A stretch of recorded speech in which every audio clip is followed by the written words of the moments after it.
Sigamos viendo un poco estos documentos que a mi modo de ver son muy interesantes porque son los iniciales del magisterio de la Iglesia y son bastante desconocidos, pero tienen aportaciones, como digo, de primera hora muy agudas. Y si ayer hablábamos de esa intervención que creo que es absolutamente fundamental de Benedicto XV en la Declaración de Virtudes Heroicas de Teresita, porque es una canonización ya del caminito de la infancia espiritual, señalando su obligatoriedad evangélica. Pues hoy podemos detenernos en las intervenciones totalmente imprescindibles, claro, de Pío XI, para quien Teresa fue la estrella de su pontificado. Un pontificado difícil, como todos los del siglo XX, un pontificado de entreguerras. Reinó del año 22 al año 39 Pío XI, era un hombre de carácter vidrioso y era un volitivo, no hay más que ver la forma de su cara, los ángulos del rostro y la forma del cráneo, es como la caligrafía, dicen mucho de la persona. Y era un volitivo y un hombre enérgico. Fue elegido, me parece recordar, que al 11º escrutinio, o sea, que no gozaba de tanto consenso entre un colegio cardenalicio que entonces era la mitad que hoy. Y por lo tanto, en principio no era tan difícil alcanzar los 2/3, al 4º, al 5º escrutinio, pero Achille Ratti era un hombre intelectualmente muy potente, un decisionista y un hombre de Dios. Fue un gran papa. Fue el papa de Cristo Rey, fue el papa de las misiones, fue el papa del clero nativo, fue el papa de la acción católica y fue pues uno de aquellos primeros papas modernos que inició un estilo nuevo, pastoral, más abierto del papado, que ya no era el papa de Roma, sino que era el pastor de toda la cristiandad. Y él toma a Teresita como estrella de su pontificado, más que cualquier otro papa. Sintió durante toda su vida, incluso antes de su elección al trono de Pedro, una devoción muy profunda por Teresa. Había sido nuncio apostólico en Varsovia y sobre la mesa de su despacho tenía siempre la historia de un alma. Después fue bibliotecario vaticano y arzobispo de Milán, y como arzobispo de Milán, que es la primera sede de Italia a nivel de populosa, porque claro, está el patriarca de Venecia y está Florencia, pero en plan populosa, la más potente es Milán, y también tenía siempre a mano la historia de un alma. Llega al solio pontificio en el año 22. Ya se la había dejado preparada en agosto del 21 Benedicto XV, como venerable, pero él quiso que se apresurase porque venerable, después de todo, a pesar del discurso ese que vimos, de la canonización de su caminito, por el Piccoletto, Benedicto XV había sido secretario de nunciatura en Madrid, cuando había sido nuncio de Madrid el cardenal Rampolla, que era el secretario de Estado, después lo fue, de León XIII, y es el que pensaban que iba a sucederle, Mariano Rampolla del Tíndaro, pero le sucedió San Pío X. Rampolla pasó a la reserva. Pero el que también pasó a la reserva a verlas venir fue Giacomo de la Chiesa, que era este Benedicto XV. Y era un minutante siempre del Vaticano, allí estaba por aquellos pasillos, total, que no iba mucho en la línea de San Pío X. De hecho, San Pío X le hizo cardenal de Bolonia, le mandó arzobispo a Bolonia, pero luego le hizo cardenal solo 3 meses antes de morirse San Pío X, lo cual significa que era uno de los últimos cardenales. Y fue elegido papa, Benedicto XV. Bueno, pues Benedicto XV había sido secretario de la Nunciatura en Madrid con Rampolla. Y Benedicto XV había muerto, como sabemos, en el año 22, había dejado declarada venerable a Teresita, pero aquello se podía haber quedado así. Y lo mismo que Benedicto XV había mandado parar los procesos porque no le entraban para nada, por sus figuras un poco anómalas a su modo de ver, de 2 santazos españoles de una personalidad volcánica, que además eran director y dirigida. Hablo de San Antonio María Claret y Santa María Micaela del Santísimo Sacramento. Y al llegar Pío XI, con aquel geniazo que tenía, que le hacía identificarse con Claret y la vizcondesa de Jorbalán, manda reactivar esos 2 procesos y enseguida también les canoniza en cuanto puede, les beatifica. Pues lo mismo le pasó en otro sentido con Teresita y dijo, rápido este proceso. Y entonces la beatificó antes del año de ser papa, el 29 de abril de 1923, que también vamos a celebrar el centenario de la beatificación. La canonizó enseguidísima. 2 años de beata entonces era inexplicable.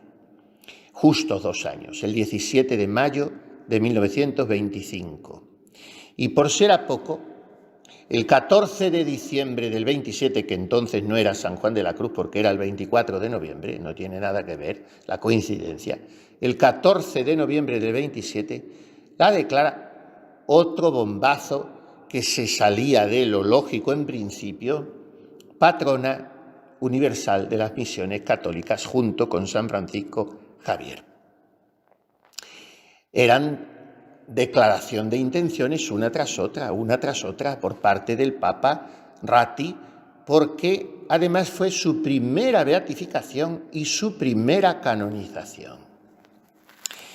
Y el 11 de febrero del 23, durante su discurso con motivo de la aprobación de los milagros necesarios para la beatificación de aquella niña, el Papa dijo, milagro de virtud en esta gran alma que nos hace repetir con el divino poeta, venida del cielo a la tierra para mostrar el milagro. La pequeña Teresa se ha hecho también ella una palabra de Dios. Es una de las afirmaciones más hermosas que yo he leído, que me parece que la retoma, si no recuerdo mal, en un libro muy interesante, nada menos que von Balthasar, Teresa de Lisieux, una existencia teológica, y habla de Teresita como una palabra de Dios a nuestro tiempo. La pequeña Teresa del Niño Jesús, sigue Pío XI, quiere decirnos que es fácil para nosotros participar en todas las más grandes y heroicas obras del celo apostólico mediante la oración.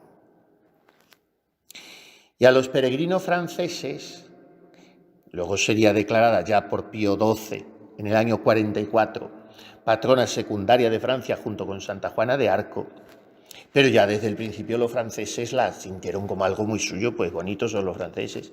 Y a los peregrinos franceses les dice en la locución que tuvo para ellos, que fueron a la beatificación, aquí estáis a la luz de esta estrella, cette étoile, como nos gusta llamarla, l'étoile de mon pontificat, que la mano de Dios quiso que resplandeciera al comienzo de nuestro pontificado presagio y promesa de una protección que nosotros estamos experimentando felizmente. Como digo, fue un pontificado de entreguerras y el Papa le encomendó situaciones muy delicadas y comprometidas y difíciles, y le atribuyó siempre una protección especial en aquellos momentos clave. Por ejemplo, incluso dijo, bueno, ¿qué es esto de francesa y de apropiaciones nacionales? Surge en México, en el año 27, la persecución terrible de Plutarco, Calles y toda aquella gente, toda la masonería en México, y con ello la guerra cristera. Y entonces Pío XI, invocando, sí, todo lo que queramos a la Virgen de Guadalupe, pero consagra México a la protección de Santa Teresita, recién canonizada. Y escribe a los obispos mexicanos: cuando la práctica religiosa quede restablecida en México, deseo que Santa Teresa del Niño Jesús sea reconocida como la mediadora de la paz religiosa en vuestro país. Vamos más adelante. Está en plena ebullición en Italia el fascismo. Y entonces hay una dura contraposición entre el gobierno y la Santa Sede, tanto que estuvo a punto de ser suprimida la Acción Católica. Esto era ya en 1931, y el Papa también invoca públicamente para que se solucione aquello a Santa Teresita, de manera que hasta de algún modo, yo ignoraba todo esto, me ha encantado saberlo, yo añoro mucho, sin haberlos conocido, los tiempos de la Acción Católica verdaderamente católica. Lo que hubo después ya fue un sucedáneo porque se tomó tintes marxistoides la Acción Católica, por eso se desmoronó. Ahora se quiere recomponer y hay presencias en algunos lugares, sí, pero no es aquella Acción Católica de la que surgieron, pues por ejemplo, tantísimos mártires nuestros de la Cruzada Española y tantos matrimonios santos y familias y la Juventud de Acción Católica y la Acción Católica Obrera y la Acción Católica de los Estudiantes, en fin, todas aquellas, que no era este grupito, el otro grupito, este grupito que tenemos ahora por todos sitios con nombres raros y hasta malsonantes. No, era la Acción Católica y ahí entraba todo el mundo porque era el grupo apostólico del Papa. Y claro, se le estorbaba mucho al demonio. Y con el posconcilio se desmoronaron tantísimas cosas. Bueno, pues la Acción Católica la salvó también la intercesión de Santa Teresita. Y dijo Pío XI, mi pequeña santa, te pido que todo esto se arregle para la fiesta de la Virgen. Y la controversia aquella entre el gobierno fascista italiano y la Santa Sede, que se hubiera cargado la Acción Católica, se resolvió justamente el 15 de agosto, día de la Asunción, y Pío XI se lo atribuyó también a Teresita. Ya a finales del año santo de 1925, también en su pontificado, el Papa había enviado a Lisieux una fotografía suya y entonces se llevaba más que el Papa, yo he visto bastantes de San Pío X. Al pie de su foto escribían de su puño y letra un autógrafo, no solo la firma, sino una frase, bendigo con cariño a tal comunidad o tal. Y en esa foto que envió a Lisieux decía, per intercessione Sante Teresie ab Infante Jesu, protectricis nostre singularis, benedicat vos omnipotens et misericors Dominus. O sea, concedía la bendición por intercesión de Santa Teresita, nuestra singular protectora, decía el Papa, hablando de nos, como entonces hablaba el Papa. Y luego ya acabó pues, su pontificado muy enfermito. Los últimos años estuvo bastante mal y 2 años antes de morir, en 1937, dio gracias públicamente a aquella que tan válidamente y de modo tan evidente ha venido en ayuda del Sumo Pontífice y aún parece dispuesta a ayudarlo, Santa Teresa del Niño Jesús. Incluso acarició el proyecto y quiso muy seriamente realizarlo, sino que ya no tuvo salud, ni fuerzas, ni vida, y hubiera sido un bombazo porque hubiera abierto una brecha que era desconocida, de salir del Vaticano y viajar hasta Lisieux. Pero eso ya no pudo hacerlo. Bueno, pues tiene el breve de beatificación de Pío XI, ideas muy interesantes. Miren cómo se titula ese breve de beatificación. Quod Johannes vidit. ¿Y qué tiene esto que ver con Teresita? Lo que vio Juan, lo que vio Juan. Así empieza el breve. ¿Y por qué? Porque en el texto original, latino, claro, un latín precioso como era el que entonces salía de las oficinas vaticanas, ahora no sabe latín nadie ni en el Vaticano, pues ¿cómo quedó de manifiesto también en eso la sabiduría y la cultura oceánica de Benedicto XVI? Con aquella alocución que todavía no hemos podido digerir, presentando su renuncia. ¡Qué latín! Áulico. Y ahora para encontrar un latinista te ves si te deseas. Bueno, pues el latín, el breve de la beatificación, lo que vio Juan. ¿Por qué? Porque empieza. Juan vio en los montes de Sión el coro de vírgenes que siguen al Cordero a donde quiera que va, y escuchó un cántico muy dulce que nadie podría repetir.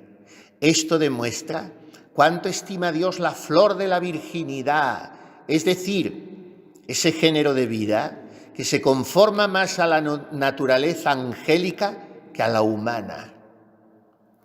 Esta vida, preciosa sobre todo por la gracia del Evangelio, la han abrazado con celo un gran número de muchachas jóvenes, siguiendo a la Virgen Augusta, Madre de Dios, a quien se considera con razón la autora de la belleza virginal. Ellas visten sus túnicas blancas en la Iglesia de Dios. Desprecian las delicias y seducciones fugaces del mundo por los bienes celestiales que no pasan. Así vemos que en la Iglesia católica los lirios blancos de las vírgenes se mezclan con las rosas moradas de los mártires. Ambos forman esa espléndida corona con la que está adornada la Inmaculada Esposa de Cristo. Ahora, en nuestro tiempo, se ha destacado en este coro de vírgenes Teresa del Niño Jesús, monja profesa, gloria y ornamento de la Orden del Carmelo, que en pocos años ha cumplido una larga carrera y elevado el candor virginal que había dedicado al Divino Cordero por el resplandor de las más bellas virtudes. Y empieza, como se hacen todos los breves de beatificación o canonización, a narrar largamente, porque aunque se llama breve es largo, la vida de Santa Teresita. Y habla, por ejemplo, de su deseo de hacer la primera comunión, de su ardor eucarístico, de la santidad de sus padres, del encuentro de Teresita en su porfía por hacerse carmelita con León XIII, de su vida ya dentro del monasterio, de sus hermanas, de su mansedumbre, de su humildad, de su dulzura angelical. Piadosa, mansa, humilde, obediente, muy fiel a su regla, lo que enseñó con las palabras lo confirmó con el ejemplo. Todas las virtudes florecieron en ella, pero sobresalió en el amor de Dios. Su alma, y señala una cosa por primera vez el Papa, porque se ha insistido mucho en que la espiritualidad de Teresita tuvo mucho de franciscana. Su alma, como la de Francisco de Asís, exhaló un cántico de amor perpetuo. Expresó en poesía sus sentimientos íntimos por orden de sus superioras, escribió su vida, y viene ya la narración de su enfermedad y su muerte. Pronto el nombre de esta Virgen empezó a resonar en todo el universo católico y su tumba se hizo gloriosa. La fama de su santidad, aumentando día en día, ha sido refrendada por multitud de milagros. Mi predecesor Benedicto XV declaró la heroicidad de sus virtudes y nos, termina diciendo en el breve, movidos por las oraciones de toda la Orden del Carmelo Descalzo, en virtud de nuestra autoridad apostólica, declaramos a la venerable Teresa del Niño Jesús bienaventurada. O sea, la beatificación, se celebre su fiesta en tal día, etcétera, etcétera. Vamos avanzando. 2 años más tarde, 2 años y 20 días, del 29 de abril del 23 al 17 de mayo del 25, bula o breve de canonización.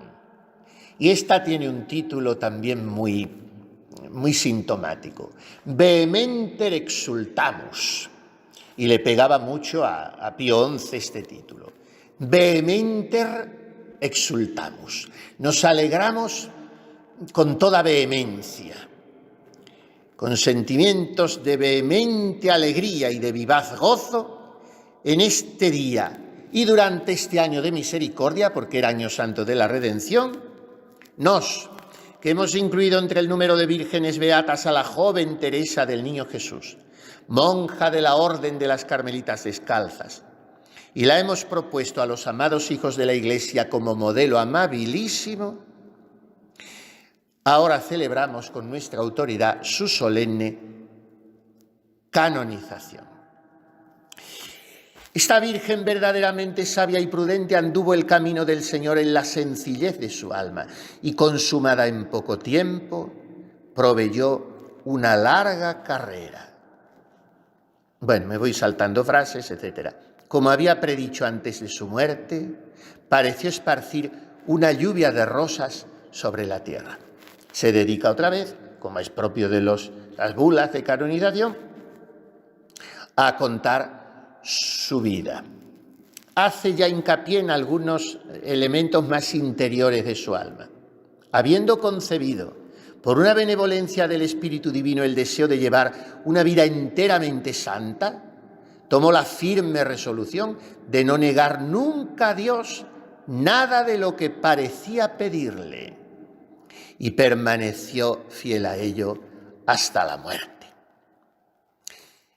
Y habla de su periodo en el monasterio de las benedictinas, en el internado, otra vez de su hambre eucarística, de su primera comunión, de su deseo incontenible de consagrarse a Dios en el Carmelo, de su penetración de la caridad fraterna, y dice, en su deseo de agradar lo más posible a Jesucristo, y habiendo leído y meditado esta invitación de la Sagrada Escritura, si alguno es pequeñito que venga a mí, resolvió hacerse pequeña según el Espíritu. Y así, con la confianza más filial y más completa, se entregó para siempre a Dios como al Padre amadísimo. Este camino de la infancia espiritual, según la doctrina del Evangelio, lo enseñó a las demás, especialmente a las novicias, cuya formación en las virtudes religiosas le había sido confiada por sus superioras. Y luego, con sus escritos llenos de celo apostólico, enseñó con santo entusiasmo a un mundo hinchado de orgullo, que solo ama la vanidad y busca la falsedad, el camino de la sencillez evangélica. Considerando además con profundo dolor cuánto el amor de Dios es incomprendido y rechazado, 2 años antes de su preciosa muerte, espontáneamente se ofreció como víctima a su amor misericordioso. Fue entonces herida con un golpe de fuego celestial, por fin consumida de amor, embelesada en éxtasis y repitiendo con extremo fervor, Dios mío, os amo, voló gozosa hacia su esposo. A la edad de 24 años, mereciendo así el elogio tan conocido del libro de la sabiduría, consumida en poco tiempo, cumplió una larga carrera. Y así termina diciendo el Papa que eso, los milagros, la fama de santidad, etcétera, la han llevado a proclamarla venerable. Me gustaría terminar el magisterio de Pío XI sobre Teresita con su preciosa homilía en la canonización, que es otro canto hermosísimo a el caminito que esta niña, amada ya del mundo entero, culpable de lo que llamó Pío XI, que fue el creador del término, culpable de un verdadero huracán de gloria, de lo que esta niña había iniciado en la Iglesia. Y entonces el Papa sabe que tiene una misión, como sumo pontífice, de refrendar esta doctrina. Y empieza la homilía con esta cita paulina que nos suena tanto. Bendito sea Dios, Padre de nuestro Señor Jesucristo, Padre de la misericordia y Dios de todo consuelo.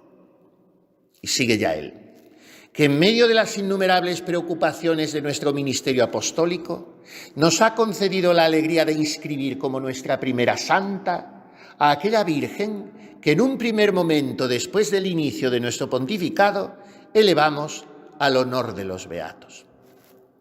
Es como una niña en el espíritu.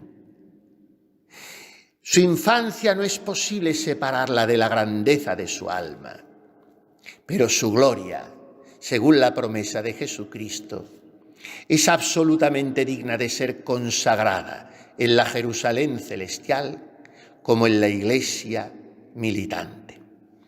Y dice, estoy muy contento, viene a decir, la homilía es también larga, estoy muy contento de hacer esta canonización, porque esto me permite recordar las enseñanzas del Divino Maestro, a quien cuando los discípulos le interrogaron sobre quién era el mayor en el reino de los cielos, él llamando a un niño, lo puso en medio de ellos y pronunció aquellas memorables palabras.